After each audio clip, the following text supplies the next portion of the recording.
Hello everybody, SCP Slayer here, and welcome back to Wiki Reads, or Wiki Reader, whichever one I named it, I forget. I'm sorry, I'm dumb. uh, Today we're going back to the Backrooms Wiki, which has been updated, or at least the homepage has. It now has this little bit, which I'm going to read now. You regain consciousness in an office building. If you're not careful and no clip out of reality and end up in the wrong areas, you'll end up in the back rooms, where it's nothing but the stink of moist carpet, madness of mono yellow, and endless background noise of fluorescent lights at maximum humbuzz. And approximately 600 million square miles, rather, of randomly segmented empty rooms to be trapped in. God save you. Save you if hear something. Should be a U right there. Wandering around nearby because it sure as hell heard you. You found this wiki, which means you might be able to live, but still, most people here only manage to capture nothing more than a blurry image or upload a frantic story before their accounts go dark forever. That's where we come in. We are the survivors. We are the MEG. We work tirelessly to piece together the mysteries of the backrooms, keeping a log of them all in the backrooms database. And here, through this log, all of those stranded inside the backrooms may have some chance of survival. And we may one day achieve our ultimate goal to find a way out. Until then, we must find out everything we can. Huh. So they finally actually have a mission statement here. Interesting. Okay, so last video I covered level 0. Let's go to level 1. To be exact, I'm actually going to go to levels and read the name. So level 0 was the lobby. Level 1 is lurking danger. Survival difficulty class 1. Safe, secure, minimal entity count. Level 1 is the second level of the backrooms. It is roughly the same as level 0, with only a few major differences. Description. Exact descriptions of level 1 vary somewhat, though most major details remain the same. The floor of this level is described as being many things, like grass, sand, pavement, etc. But the grimy concrete walls and low-hanging fog are almost always the same. In some places, the walls have been poorly painted with scenery to match the floor, but no one knows why. However, the most common theme in level 1 is similar to the mono yellow design of level 0. The key differences are concrete walls instead of wallpaper, tile floors instead of carpet, and dim fluorescent lights. Beings typically lurk at or above level 1. Known beings on level 1 include dullers, adult facelings, hounds, and skin stealers. There are multiple ways of reaching level 1. Like other levels, it can be reached randomly with stairs, elevators, and hallways. One also has a small chance of landing here with no clipping into the back rooms. In addition, at any point, there's a chance the lights will begin to flicker on and off. Eventually, the lights will turn off for minutes or hours at a time. While the lights are off, the level becomes very dangerous. So bring a light source if you're exploring. Level 1 is home to the hub. Colonies and Outpost. BNTG. Trader's Keep. Trader's Keep is a huge city complex, has around 412 inhabitants, has working city departments like police and fire departments.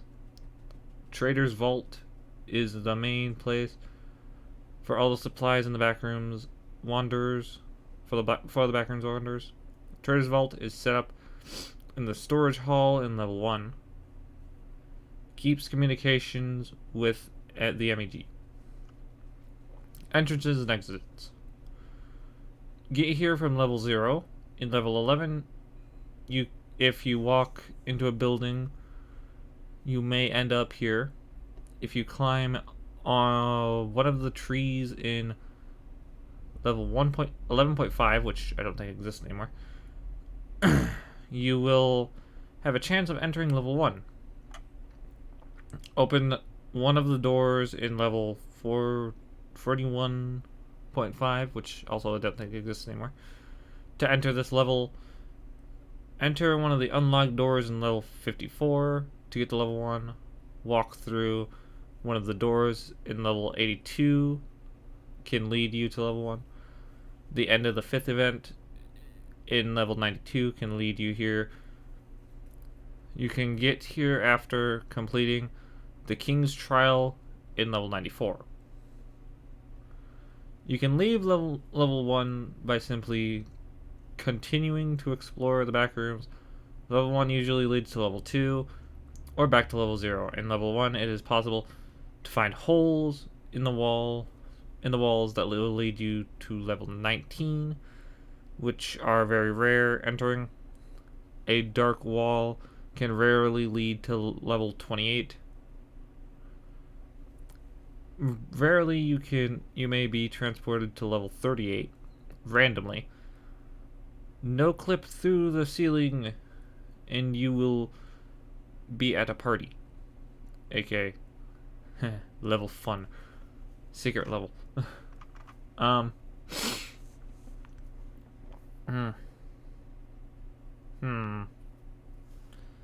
So that's level 1 essentially.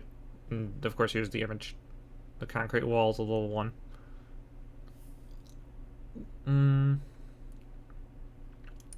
Let's have a look at dullers. Habitat, majority of levels. Description. Oh, these are entry D6. Huh. Description. Dullers are docile creatures generally found in the lower levels of the backrooms. They appear dark gray and humanoid, but they lack several prominent features such as a face or ears. It is not fully understood how dwellers kill their prey, or dullers rather, kill their prey, as they usually run away from threats. Behaviors. They usually run away from anything that gets close, but be aware that these entities do seem to be hostile. The entity hunts by being in a hall and having a victim in a hall on the other side of the wall. The duller will then no-clip its arm through the wall, capturing the prey on the other side and then dragging them into the wall. It seems they only prey on wanderers that have questionable sanity. If you notice the duller without their hunting tactic, they will silently run away. It is unknown what they do to you when they capture you. They can sometimes take seemingly random objects, and it is unknown what they do with the items. They also seem to dislike almond water, as wanderers report dullers seem to avoid almond water fountains and other items. Biology. Tall, gray, humanoid, frail skeleton structure with no facial features. They have long arms and can extend to very, very far distances, usually to reach their prey on the other side of the wall. Their stance. Why did I think sentence? I'm dumb. Is very wobbly, and their walking motion is unnatural. These entities are surprisingly strong for how their body structure looks. They can, however, run at extreme speeds, even while holding items twice their own weight. Discovery. It is unknown how this entity was discovered in modern times, but the group, known as the Lost, mentioned a being known as Grasps of the Wall, which could be a reference to the dollar. Do's and don'ts. Do. Specifically run to it if you can. It will run away. Use almond water on yourself or against them. Don't. Lose your almond water. Be on the opposite wall from a dollar. I'm pretty sure if you're on the opposite wall, you're not going to know it's there. But okay. I forget if we looked at this one. The Lost documents. The Lost. I love how this actually changes the entire website's background. And everything just goes weird. It's actually rather cool. Anyway, who are the Lost? The Lost are a collective term referring to multiple ancient cultures, all of which have been allied with each other over the years, building up a very large nation divided into other parties. Each faction of the Lost has different cultures, rules, and attitudes to other groups in the backrooms. Their creation stems past the creation of any other major group. They have seen parts of history documented in the backrooms that no other surviving group has.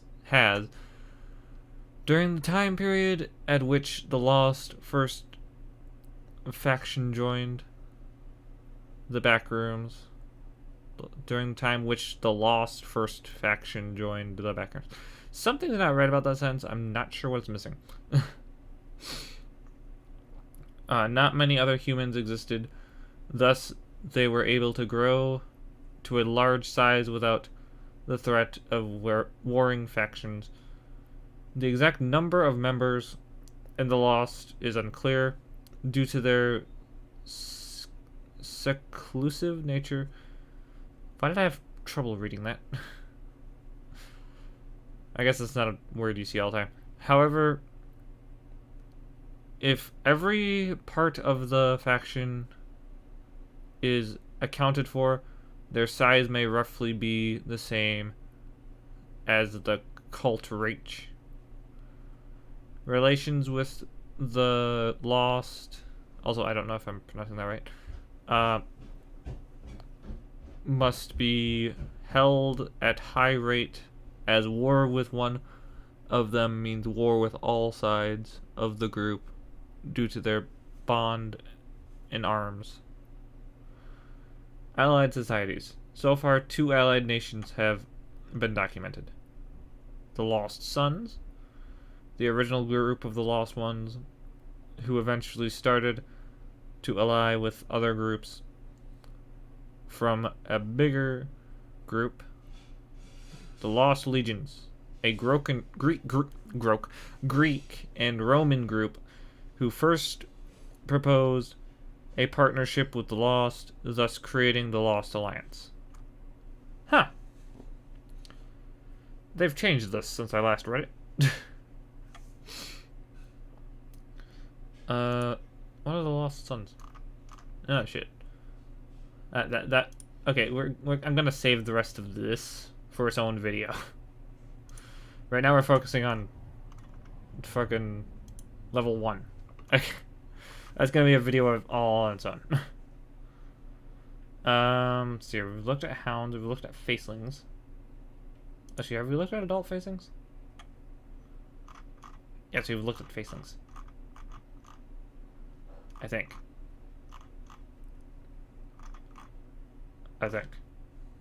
Maybe.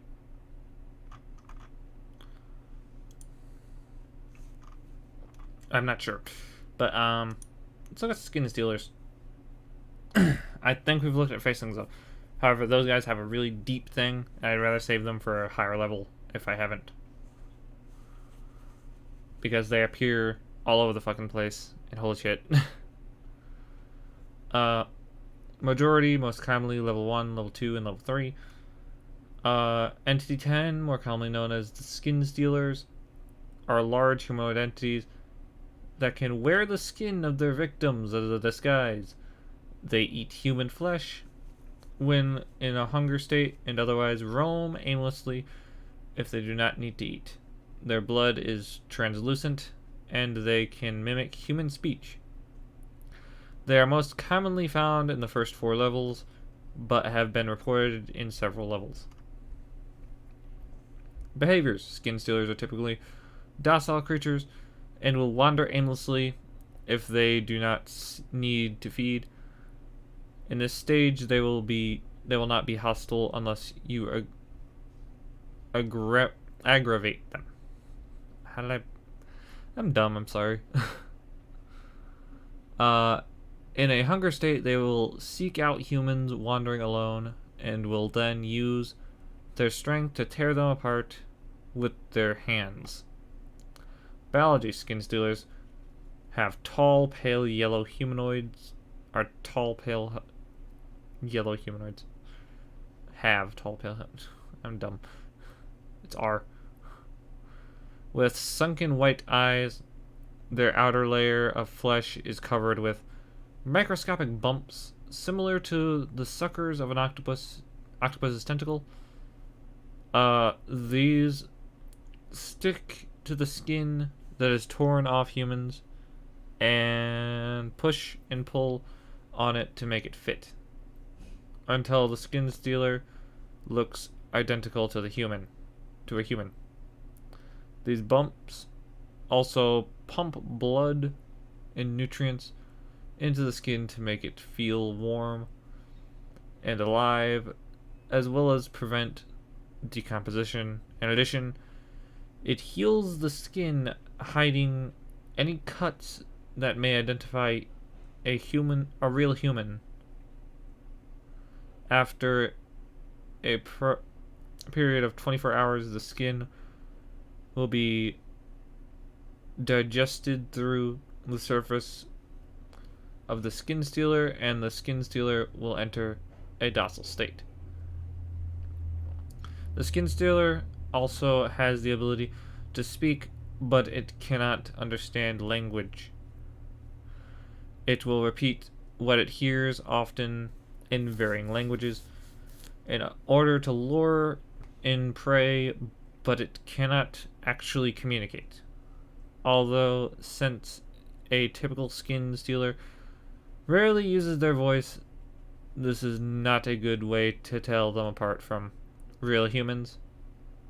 The blood of the skin stealer is completely translucent, so a good way to identify a skin stealer from a normal person is by their blood. Blood runs red. They are not dead. Blood runs clear. Steer clear. That's a good quote. Discovery. Sightings of skin stealers have been reported over 5 years before the creation of the MEG, as well as the most populous entities in the backrooms. As some of those populous entities in the backrooms, they are often one of the first entities new wanderers will encounter. Do's and don'ts. Do. Walk away slowly and calmly if you see one. Check anyone you are traveling with for clear blood. Don't. Trust people who barely speak or say random assortments of words. Aggravate a skin stealer in its docile state. Huh. Well, they're skin stealers. Creepy as hell things. True form of skin stealer. Yeah. That's a nope. That's a nope right there. It's a whole lot of fucking nope.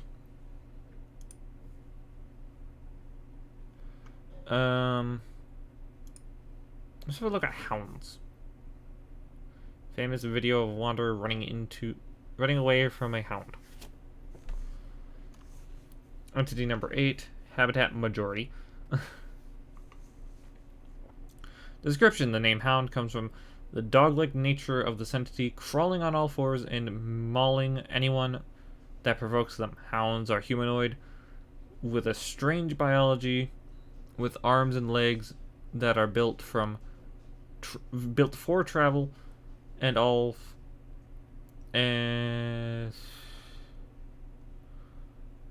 all fours. I'm dumb. They are highly aggressive and are made aggressive when they see someone in an aggressive state, but can be intimidated by direct eye contact. Behaviors: hounds become hostile the moment they see a human. However, they become intimidated when you give direct eye contact and stare them down. This won't work for long, however, but it should be enough time for you to get your bearings and make a run for it. However, if you hear growling noises, it's safest to stay out of sight of a hound. Biology: a hound appears to be a human with long black hair growing on the head. They have sharp claws and extremely large mouth with sharp teeth. However, this is often unseen due to the amount of hair. As mentioned, they walk on all fours and have a lot of power when they attack a target. Despite appearing sickly skinny, hounds hatch from eggs that originate from the hive. Discovery: one of the earliest known video recordings of the backrooms depicts a wanderer running away from a hound in an area that resembled level 0. However, since we don't currently know when the hive was spawned, if it even had a beginning, we can't determine the origin of hounds at this time. Do's and don'ts. Do: keep direct eye contact with hound if one is approaching you. Stay out of sight if you hear growling. Don't: run away from hounds the second you see one. Attempt to tame one.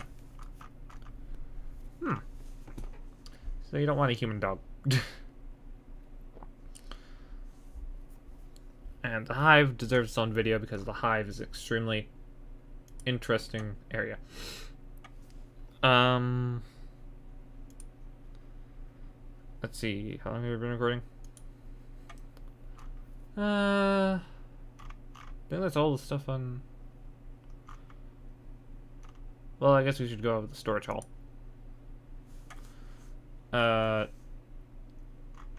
Wait, is this the room? Yes, it is. Of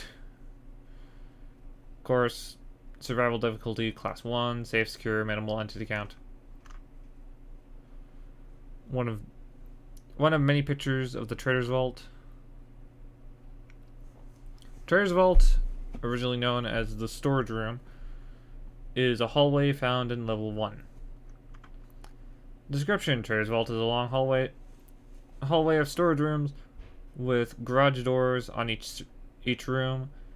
Each room was filled with random objects and items before the BNTG took it over for storing supplies.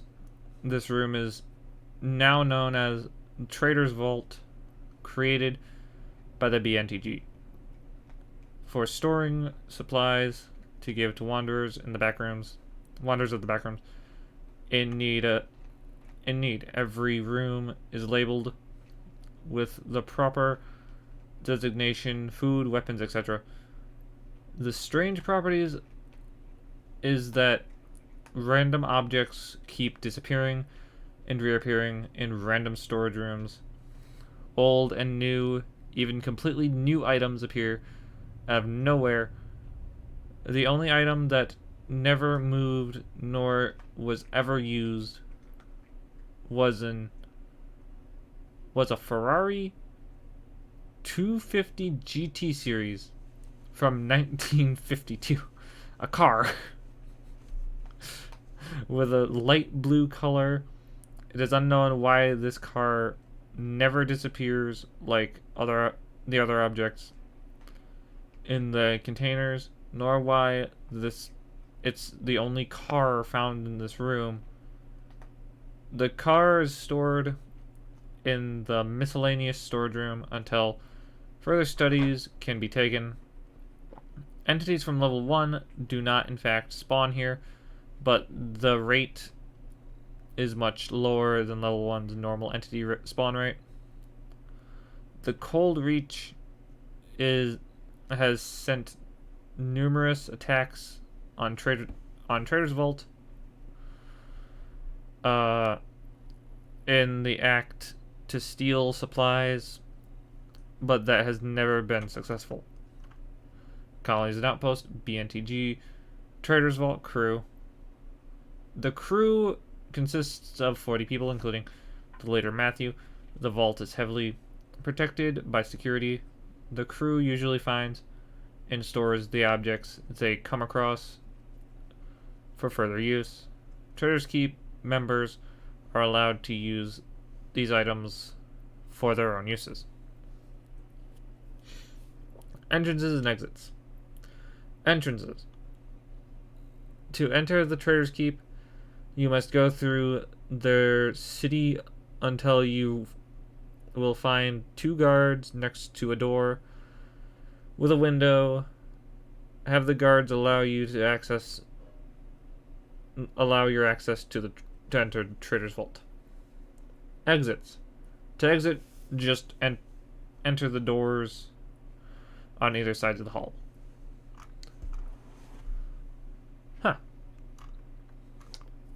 So yeah, that's the Trader's Vault. Part of the safe haven for all survivors. Yay. So that's an interesting one. The Cold Reach. Who are the Cold Reach? The Cold Reach are a faction made by a group of Nazi soldiers that made their way into the backrooms in the 1940s. They want to have complete control of the backrooms. They have made experiments with multiple entities and wanderers by mutating them and harvesting them, and a lot more strange studies.